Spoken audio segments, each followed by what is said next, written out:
Dear friends, welcome back to my channel Geotechnical Engineering Consultancy Tips. Friends, मैं आज आपको ये बताना चाहता हूँ कि मैं अपने इंट्रोडक्टरी लेक्चर में IS 1892 के बारे में आप लोगों को ब्रीफ करा था, लेकिन साथ ही साथ मैं एक चीज़ आपको कहना भूल गया था कि इस कोड को दिसंबर 2021 में रिवाइज करा गया, जिसके बारे में जो major changes which have been put in this code in this very month of December 2021 and it has been published, उसको हम आज आपको इस अपने लेक्चर 6 में क्लियर करेंगे। अब क्या है कि this code refers to subsurface investigation for foundations code of practice.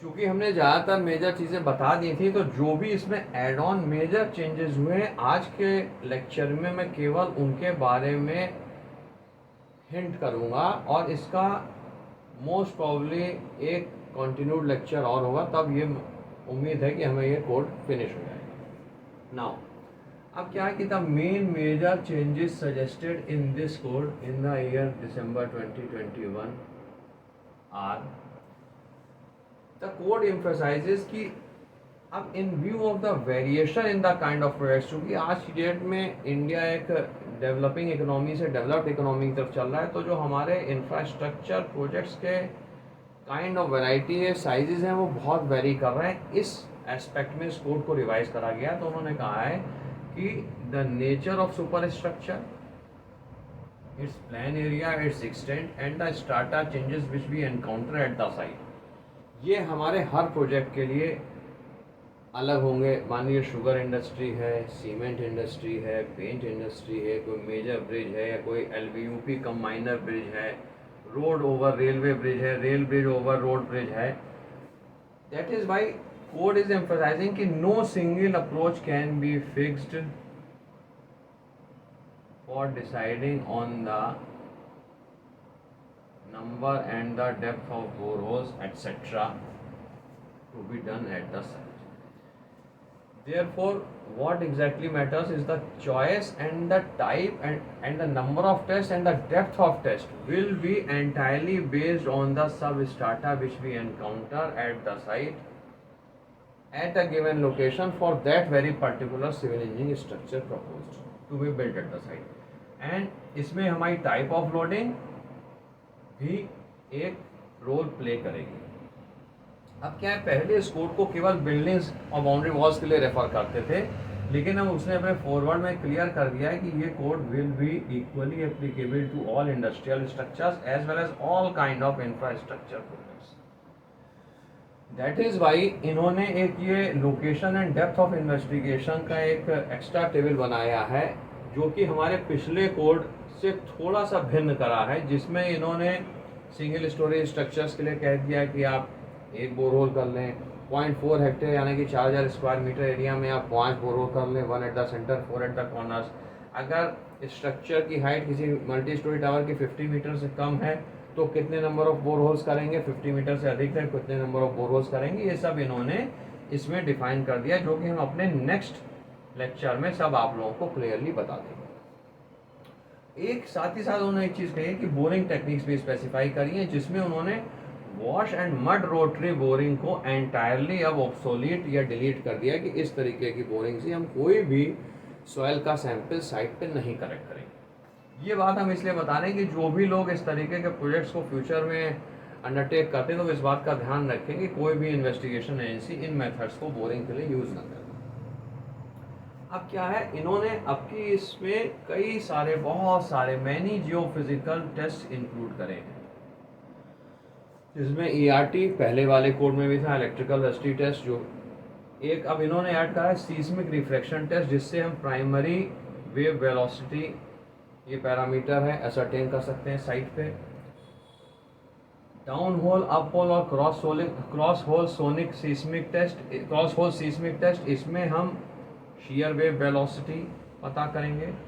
Spectral analysis of surface waves जो कि SESW कहलाता है, multi channel analysis of surface waves MASW, जिसमें हम प्राइमरी और शेयर वेव वेलोसिटी दोनों पता कर सकते हैं। एक इन्होंने ग्राउंड पेनिट्रेटिंग राडार का कॉन्सेप्ट और जोड़ा है, जिससे हम रजिस्टिविटी पता करते हैं साइट पे। अब थर्मल रजिस्टिविटी का भी इन्होंने जिक्र करा है, जिससे हम thermal conductivity of the site पता करेंगे। Electrical resistivity, thermal conductivity, what I feel कि जब आप पावर स्टेशंस वगैरह का इन्वेस्टिगेशन करते हैं, सब स्टेशंस का, तो उसमें जरूरत पड़ती है। SCPT में उन्होंने कहा एक पहले हमारे कोड में रेफरेंस था स्टैंडर्ड कोन पेनिट्रेशन टेस्ट, अब now they have referred to as standard cone penetration test using piezo cone for measurement of pore water pressure. इसके बाद इन्होंने एक फ्लैट डायलेटोमीटर टेस्ट का जिक्र करा है, और इसके बाद इन्होंने in situ permeability of soil और रॉक का जिक्र करा है, जिसको मैं अपनी नेक्स्ट स्लाइड में बताऊंगा कि किन टेस्ट का इन्होंने रेफरेंस करा है। I will just pause for a second and will move over to my next board. Now coming over to my next board, जो हम आपसे परमेबिलिटी की बात कर रहे थे, सॉइल में पंप इन और पंप आउट परमेबिलिटी टेस्ट का जिक्र करा गया है। अब क्या है, पंप इन में कांस्टेंट हेड और फॉलिंग हेड मेथड होते हैं। एक परकोलेशन टेस्ट का भी जिक्र करा गया है इसको। अब वही हम इन सीटू रॉक में अगर परमेबिलिटी की जानकारी करें तो this code has refer to a single and double packer method. एक सिंगल पैकर मेथड, एक double packer method, which we have to look into if anybody asking the soil consultants to do this test is referred to।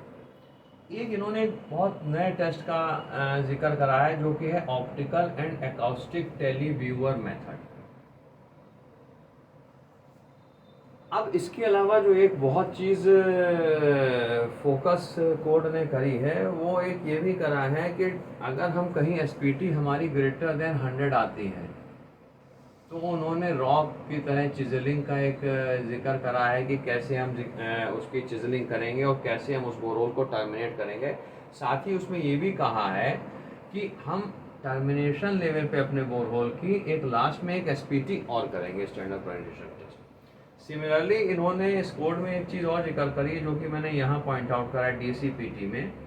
DCPT पहले भी code में mention था, अब इन्होंने क्या करा है कि DCPT को हम एक टर्मिनेशन क्राइटेरिया उन्होंने दिया है कि IS 4968 से दो होता है, with bentonite slurry, without bentonite slurry. तो without bentonite slurry dry condition में किस पर्टिकुलर कंडीशन में जब 10 सेंटीमीटर का हमारा पेनिट्रेशन अचीव होगा तो किस लेवल पे हम इसको टर्मिनेट करेंगे, और अगर ये विद बेंटोनाइट स्लरी हम कर रहे हैं वेट कंडीशन में तो किस कंडीशन में हम टर्मिनेट करेंगे। तो कहने वाला है कुछ एडिशनल एड ऑन चीज़ें कोड ने करी हैं रिवीजन में। और एक इसके साथ बहुत एक दो लाइनें कोड में और जोड़ी कि जैसे पहले हम लोगों के कोड में रेफरेंस आता था IS 1892 में केवल preliminary investigation and detail investigation, अब इन्होंने इसको 5 पार्ट्स में मेंशन करा है। एक तो नॉर्मल साइट रिकॉग्नाइजेंस सर्वे, जो मैं पिछले लेक्चर में आप लोगों को बता चुका हूँ इंट्रोडक्टरी लेक्चर में, इसमें कोई चेंज नहीं है। प्रिलिमिनरी इन्वेस्टिगेशन में ये कोड क्लियरली मेंशन कर रहा है कि हम स्टाटा उसकी कितनी इट्स एक्सटेंट या कितनी बार लेयर्स में स्टाटा बदला है, ground water table including SPT, DS, UDS sample, and if required DCPT test करेंगे, ट्रायल पिट करेंगे और लैब टेस्ट करेंगे। ट्रायल पिट को भी कोड ने इस बार क्लियरली मेंशन करा है कि हम ट्रायल पिट 4 मीटर डेप्थ तक का मैक्सिमम करेंगे और 1 मीटर बाई 1 मीटर से 3 मीटर बाई 3 मीटर साइज से करेंगे, जो पहले कोड में नहीं थे। तो मतलब छोटे छोटे कुछ मिला करके काफ़ी चेंजेस कोड में इनबिल्ट करे गए। अब इसके बाद आता है डिटेल्ड इन्वेस्टिगेशन। तो इसमें कोड ये कहता है इस प्रिलिमिनरी इन्वेस्टिगेशन के जो पैरामीटर्स हैं, इनके साथ साथ हम कुछ few additional as per the structural and the site requirement हम कुछ फील्ड इन सीटू टेस्ट भी इसमें जोड़ सकते हैं, जैसे कि फील्ड CBR हो सकता है, कैलिफोर्निया वेयरिंग रेशियो टेस्ट, या वेन शेयर टेस्ट हो सकता है, जिससे हम टॉर्क पता करते हैं। तो वो उस प्रोजेक्ट की अपनी पर्टिकुलर रिस्पेक्टिव रिक्वायरमेंट के बेसिस पे डिपेंड करेगा, और इसी तरीके से वो कुछ लेबोरेटरी टेस्ट भी उसमें ऐड ऑन करवा सकते हैं। अब इन्होंने जो एक नया फेज और क्लॉज इसमें जोड़ा है, वो जोड़ा है कि कंस्ट्रक्शन स्टेज में भी हम इन्वेस्टिगेशन एडिशनल कर सकते हैं। in order to overcome any difficulties or for modifying the foundation system due to any change which we may encounter during execution of our foundation at the site for any respective particular structure depending upon the change in subsoil or groundwater conditions which we may get at the site, जिनके basis पे हमें इस construction stage पे कुछ नए borehole के करने की आवश्यकता पड़ सकती है। सिमिलरली इसमें एक चीज़ इन्होंने और हाईलाइट करी है कि इस ऐसे केस में हम टाइप ऑफ टेस्ट भी डिसाइड करेंगे रीजन बेस पे कि एक्चुअल साइड में वेरिएशन किस तरीके का हमें मिला था, उनको भी हम ऐड ऑन करेंगे। इसके बाद पोस्ट कंस्ट्रक्शन स्टेज का भी इसमें रेफरेंस है। तो ये क्या कहता है कि at times in order to study the behaviour और you need any further strengthening of sub structure foundation etcetera, हम एडिशनल पोस्ट कंस्ट्रक्शन स्टेज में भी इन्वेस्टिगेशन कर सकते हैं। ऐसा भी हमारे साथ भी हुआ था, कभी हमने दिल्ली में एक प्रोजेक्ट करा था तो वहाँ कुछ साइट में वेरिएशन आ गया था ड्यूरिंग एग्जीक्यूशन। एक कोई रॉकी स्टार्टा था, आ गया था 2-3 मीटर का, उसको पेनिट्रेट करके फिर सॉइल शुरू हो गई थी। तो हमने ऐसे केस में वहाँ पोस्ट कंस्ट्रक्शन स्टेज में जा करके दोबारा इन्वेस्टिगेशन करा था। तो इसका मतलब ये आप निकाल सकते हैं कि the code has added this item 4 and 5 based on certain past experiences या जो भी कमेटी की सॉइल एंड फाउंडेशन इंजीनियरिंग की कमेटी की बोर्ड में सिविल इंजीनियरिंग कमेटी के बन के जो सजेशंस गए होंगे उसके बेसिस पे। तो इसका मतलब चूंकि हमें भी कभी ऐसा एक्सपीरियंस फेस करना पड़ा तो हम मान के चलते हैं code has decided very judiciously on what kind of changes to be made in the 2021 revised code of IS 1892 2021 में, which now we will all be following further। Trial pits का मैं आपको बता ही चुका हूँ। इसके साथ ही साथ कोड ने क्या करा है कि एक नया टेस्ट इसका भी जिक्र करा, बोर होल कैमरा लॉगिंग। इसमें क्या होता है कि कहीं हम रॉक में अगर टेस्टिंग करते हैं तो अंदर कैमरा आप इंसर्ट करेंगे तो वो रॉक मास की डिसकॉन्टिन्यूटीज को पकड़ सकता है। अब क्या है कि एक ब्लॉक वाइब्रेशन टेस्ट का भी जिक्र कोड ने ऐड करा है जिसमें हम रेजोनेंस फ्रिक्वेंसी पता करते हैं। तो हम ऑल इन ऑल ये कहना चाहेंगे कि पहले कोड में इन सीटू फील्ड टेस्ट कुछ मिला करके 6-7 होते थे, जो कि अब करीब 20 से 26-28 कोड ने रेफरेंस में बताए हैं।